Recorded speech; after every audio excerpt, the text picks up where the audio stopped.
It's a strange title, the idea of a collector. I guess the starting point for me was really just books. I was interested in the books of Sol LeWitt initially. And I think, to be honest, I bought them for a start because I was using them in my work. I was making films with Sol LeWitt books. In the process of making this film, the 16mm film, I would destroy the book. I would cut the pages out and I would film the pages to make a kind of, using it as a flip book. So it would become an animation. So was a little bit like walking through the book or flicking through the book.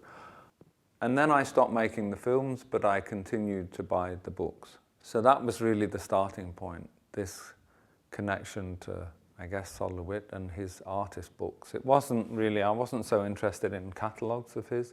So it was more the idea of a book that would function as an artwork. And then from the books, it moved to other kind of printed material, more invitation cards. The card could be seen as an artwork in itself.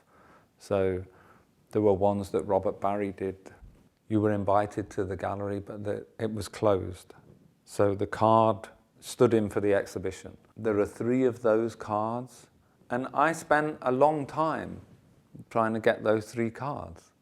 Collectors and everyone thinks differently, but you know, once you've got the whatever it happens to be that you're looking for, the joy, it's not like the joy is over, but it's somehow the attempt of finding these things is more interesting than the actual thing itself. When I was a student, there was Jeff Koons had exhibitions in, I think, 3 different places, and had made specific adverts in 4 different magazines at the same time.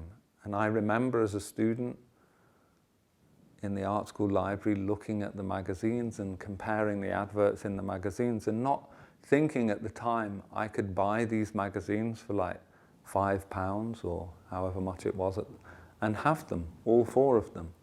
I just didn't think about that.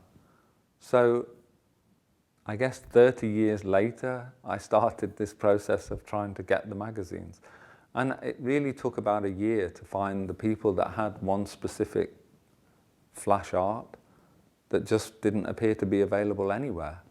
And then I found them, and okay, now they're just on a shelf. I don't look at them very often, but it was really the process that interested me. And there are things that would be nice to have, like specific invitation cards, but they just, everything, all of this stuff got crazy expensive. It's as interesting to focus on the younger artists that are now, with the idea that you can just get the stuff for nothing, the cards, and if it's something you really like and it's interesting, then it's just as valid, and you don't need one from 40 years ago. I was recently sent things by a young artist who I did a trade with, and he sent me a work of his, but 2 works by other artists that he'd collected and he was interested in. In the end, I decided to send them back to him because there was a reason why he wanted them. The reason was his and not mine. So I tried to explain this, and then I sent them back.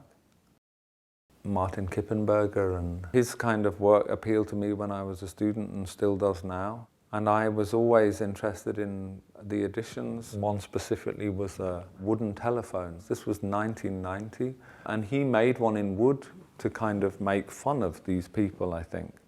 The title is Roger, so it acted more like a walkie-talkie, so you could pretend to talk to people with this wooden phone. I don't like to buy big things or have big things. I don't really like to buy anything. I think it's great if you can do a trade or you can do a swap. I say, would you want this? They say yes, and can I have that? They say yes. I give them my thing, then I just wait. And you might be waiting years for this trade to be completed. I have bought work by younger artists that I like, and I thought it would be nice to have, and maybe it would help them out a little bit. So I've done that a few times, or I've done things with galleries, and instead of getting paid, I get a work by someone. The same thing happened to me because Sol LeWitt in the end, he actually did buy one of these small films that I'd made about one of his books, and it was done in that same way. Instead of getting paid, he got this film. So I liked the idea that it had gone back to where it kind of started.